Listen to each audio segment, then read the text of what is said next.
오늘 이 이야기는 한 의원 개인의 해명 진실 게임을 다루는 시간이 아닙니다. 지금 한국 정치가 어디까지 내려와 있는지를 보여주는 하나의 단면을 짚는 시간입니다. 민주당이 결단해야 할 때가 왔다는 말, 이건 수사가 아닙니다. 선택의 문제입니다. 비상시국은 늘 사람을 시험합니다. 어떤 사람은 그날을 나라가 흔들린 날로 기억합니다. 어떤 사람은 그날을 자기 일정이 밀렸는지 안 밀렸는지로 기억합니다. 정치인은 그 차이에서 평가받습니다. MBN 보도에 따르면 김병기 의원은 비상계엄이 선포됐다가 해제된 바로 다음 날인 2024년 12월 4일 한국수력원자력 관계자를 국회로 불러 개인 민원성 사안을 확인한 것으로 취재됐습니다. 김병기 의원이 확인한 내용은 한수원 부지 공사 현장 식당, 이른바 한밥집과 관련된 소송 문제였던 것으로 전해집니다. 그런데 중요한 대목이 있습니다. 김병기 의원은 당시 정무위원회 소속이었고 한수원은 소관기관이 아니었다는 점입니다. 여기에 더해 그 자리에 김병기 의원의 측근으로 알려진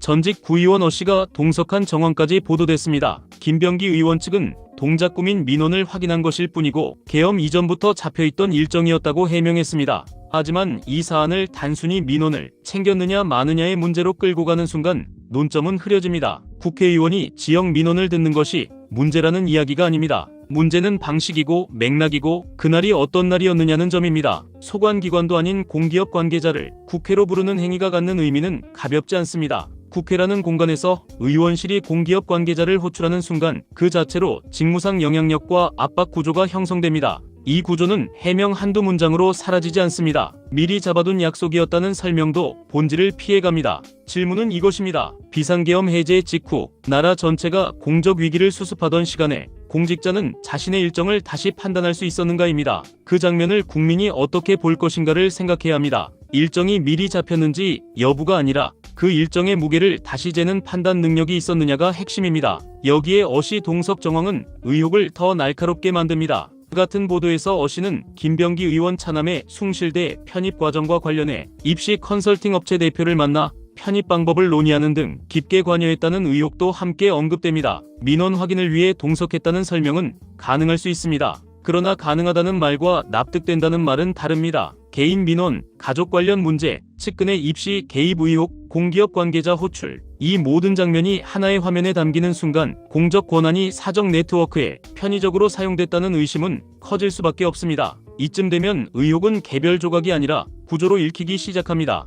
구조가 의심받는 순간 그 구조를 끊는 방식은 개별 해명으로는 부족합니다. 민주당 내부에서 선당우사라는 말이 반복되는 이유도 여기에 있습니다. 박주민 의원은 라디오 인터뷰에서 김병기 의원이 당에 가장 부담을 주지 않는 결정을 스스로 판단할 것이라 믿는다고 말했습니다. 무엇을 의미하는지는 말하지 않았지만 같은 취지의 발언을 여러 차례 반복했습니다. 강득구 의원 역시 라디오에서 결과가 나오는 대로 결단하는 큰 틀에서 정리가 되지 않겠느냐고 말했습니다. 진성준 의원도 충정으로 당을 위한 선택을 해달라는 취지의 발언을 했습니다. 이 발언들을 종합하면 하나로 수렴됩니다. 민주당 내부에서도 더 이상 당직 사퇴 수준으로 끝내기 어렵다는 긴장감이 분명히 존재한다는 뜻입니다. 정당이 흔들릴 때 정당을 지키는 방식은 말이 아니라 조치로 나타납니다. 지금은 그 조치가 늦어질수록 당 전체가 치러야 할 비용이 커지는 구간입니다. 특히 정치자금법에 대한 감각이 흐려지는 순간 정당은 스스로 무너지기 시작합니다. 박주민 의원이 돈을 받고 돌려줬더라도 받는 순간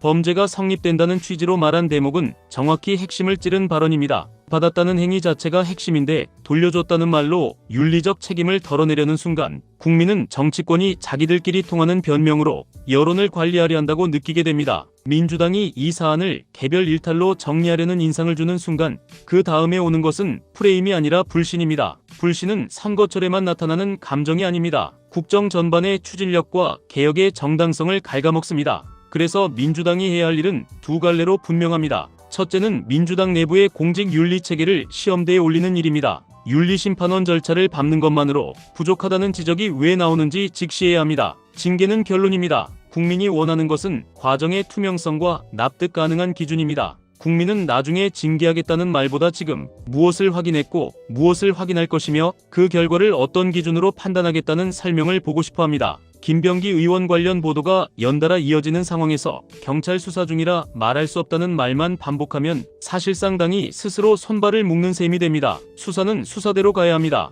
동시에 정당은 정당대로 정치적 책임을 다뤄야 합니다. 공직자의 신뢰는 법정 판결만으로 복구되지 않습니다. 두 번째는 전선을 넓히되 감정이 아니라 원칙으로 넓히는 일입니다. 이 사안을 민주당만의 문제로 축소하면 국민의힘은 늘 하던 방식대로 너희도 똑같다는 식의 면죄부를 꺼낼 것입니다. 그런데 이미 반대 방향에서 경고등이 켜져 있습니다. 공천과 관련해 수억 원이 오갔다는 취지의 발언이 있었고, 이 이야기를 당시 국민의힘 공관위원장에게 했다는 증언, 걸리면 다 죽는다는 말까지 취재로 거론되고 있습니다. 이 말이 사실이라면 공천 비리가 구조적으로 반복되고 있다는 자기 고백과 다르지 않습니다. 정당이 공천을 돈으로 사고 판다는 인식이 사회에 퍼지는 순간 민주주의의 입구 자체가 무너집니다. 그렇기 때문에 민주당은 내부를 정리하는 동시에 국민의힘 내부의 구조적 공천 비리 가능성도 같은 기준으로 수사되고 확인되도록 밀어붙일 명분을 가질 수 있습니다. 중요한 건 맞불이 아니라 동일 기준입니다. 민주당이 스스로에게 엄격해질수록 국민의힘을 향한 수사 요구는 정치 공세가 아니라 상식이 됩니다. 그래서 지금 정청래 대표의 판단은 더 크고 더 선명해야 합니다. 절차를 밟고 있다는 말로는 부족합니다. 사람들은 절차를 믿지 못해서가 아니라 절차가 정치적 결단과 분리되며 시간 끌기로 변질되는 장면을 너무 많이 봐왔기 때문에 불안해합니다. 이 문제를 질질 끌면 당 안의 이해관계자들은 각자 살 길을 찾기 시작합니다. 그 순간부터 진상규명보다 책임 회피가 앞섭니다. 민주당이 막아야 할 지점은 바로 여기입니다. 파격은 감정적인 숙청이 아니라 당이 스스로에게 적용하는 기준을 한 단계 끌어올리는 결단이어야 합니다. 기준이 올라가면 잡음은 줄어듭니다. 기준이 흐려지면 잡음은 커집니다. 김병기 의원 관련 사안이 단순히 의혹 몇 개가 쌓였다는 평가를 넘어서 구조로 읽히는 이유가 여기에 있습니다. 숭실대 편입 특혜 의혹, 공천 헌금 의혹, 그리고 한수원 관계자 호출 보도까지 공적 권한과 사정 문제가 반복적으로 뒤엉켜 보이기 때문입니다. 이런 장면이 반복되면 국민은 개인의 도덕성이 아니라 권력 사용 방식을 보게 됩니다. 공직자는 법만 어기지 않으면 되는 자리에 있지 않습니다. 공직자는 의심을 줄여야 하는 자리에 있습니다. 의심이 생겼다면 가장 먼저 해야 할 일은 설명과 분리입니다. 설명이 부족하면 분리는 더 강해야 하고, 분리가 약하면 설명은 더 완벽해야 합니다.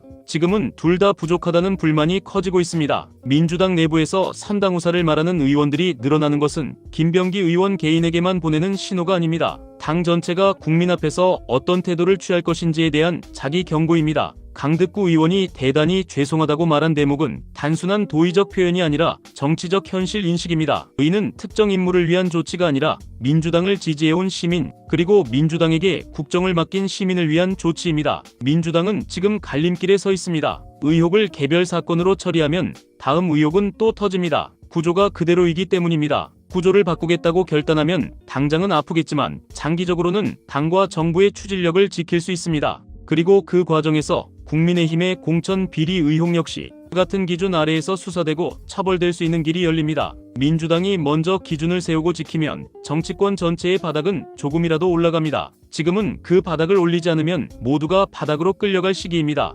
민주당이 더 큰 결단을 해야 하는 이유는 여기에 있습니다. 민주당이 흔들리면 개혁이 흔들리고, 개혁이 흔들리면 결국 이익을 보는 것은 늘 그 부패한 구조를 먹고 사는 사람들입니다. 그 구조를 끊어내는 결단은 지금이 가장 싸게 치를 수 있는 시점입니다. 늦어질수록 국민이 치러야 할 대가는 커집니다. 오늘 이야기는 여기까지입니다. 감사합니다.